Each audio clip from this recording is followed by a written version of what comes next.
Aku adalah virus yang akan menyebarkan penyakit ke semua orang.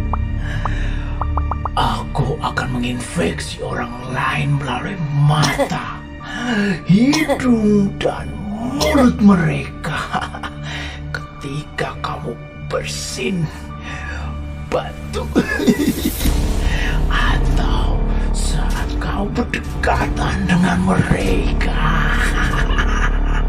Inilah contoh batuk yang salah.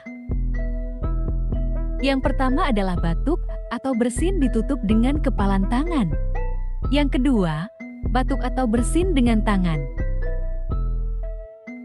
Yang ketiga, batuk atau bersin tanpa ditutup apapun. Hei, kalau kamu lagi sakit batuk, alangkah baiknya tutup mulut dan hidungmu menggunakan masker, supaya tidak menularkan ke orang lain.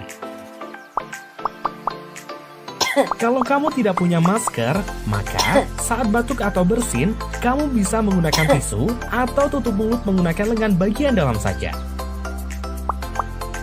Nah, setelah itu, buang tisu atau masker bekasmu ke tempat sampah. Mudah kan? Tapi jangan lupa juga, cuci tangan menggunakan sabun di bawah air mengalir ya.